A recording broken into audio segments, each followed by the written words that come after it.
আরেকটি বিষয় আছে যেটা আমাদের আলোচনা হয়েছে স্ট্যান্ডিং কমিটিতে।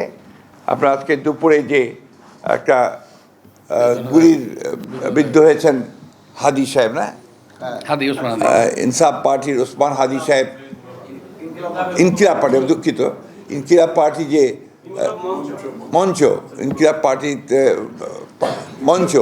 মঞ্চের সম্ভাব্য প্রার্থী তিনি গুলিবিদ্ধ হয়েছেন। এটা আমরা সাথে সাথে আমাদের ভারপ্রাপ্ত চেয়ারম্যান মহোদয় কন্ডেম করেছেন, পার্টির তরফ থেকে স্টেটমেন্ট দেওয়া হয়েছে, আমিও বলেছি। আমরা এটাকে সাথে সাথে নিন্দা জানিয়েছি এবং অতি দ্রুত যারা এই হত্যা চেষ্টা করেছে অথবা আমরা গুলি করেছে তাদেরকে বের করে তদন্ত করে তাদেরকে আইনের আওতায় আনার জন্য আমরা বলেছি। আমরা এই কথাও বলেছি যে ঘটনা থেকে প্রমাণিত হয় যে সমস্ত অপশক্তি এই দেশে নির্বাচনকে বানচাল করার জন্য, নির্বাচনটাকে যাতে না হয় তার সেই চেষ্টা করার জন্য যারা কাজ করছে তাদেরই একটা চক্রান্ত বলে আমরা এটাকে মনে করি। সেইভাবে আমরা স্টেটমেন্টও দিয়েছি।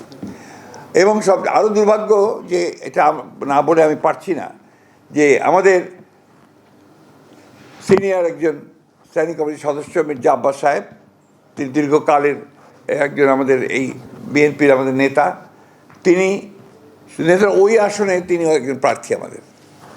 তিনি স্বাভাবিকভাবেই একজন রাজনৈতিক নেতা হিসেবে তিনি সহানুভূতি দেখানোর জন্য সাথে সাথে সেখানে ছুটে গিয়েছিলেন।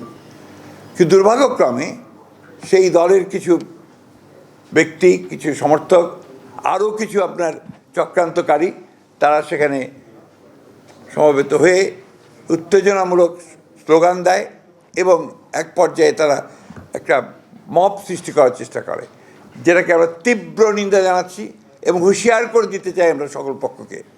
এই ধরনের আচরণ করতে গেলে বিএনপি বসে থাকবে না, বিএনপি তার জবাব সাথে সাথে দেবে। আমরা খুব পরিষ্কার করে বলতে চাই যে আমরা কোনো রকমের কোনো গোলযোগ চাই না, কোনো সন্ত্রাস চাই না, কিন্তু বিএনপির উপরে কোনো আঘাত আসলে বিএনপি কখনোই কিন্তু সেটাকে আপনার সহজভাবে নেবে না এবং তার কীভাবে জবাব দিতে হয় বিএনপি সেটা জানে।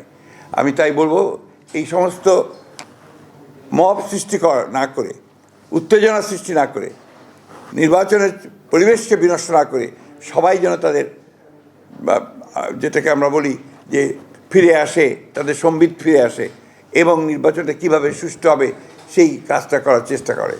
না হলে যেটা হবে সেটা হচ্ছে গণতন্ত্রের উত্তরের পথ ব্যাহত হবে, গণতন্ত্রের যাত্রা ব্যাহত হবে।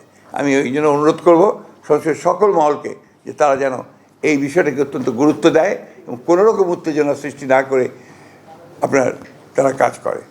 ধন্যবাদ।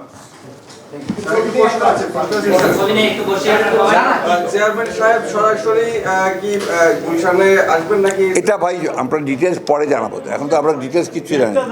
আমরা ডেট জানালাম এবং এটা আপনারা নিশ্চিত করলাম ইনশাআল্লাহ সব কিছু ঠিক থাকে। উনি অবশ্যই 25 তারিখে এসে পৌঁছবেন।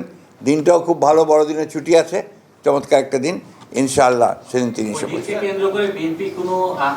সেটা আপনি জানতে পারবেন কি বিএনপি কিছু করবে না, মানুষই আসবে।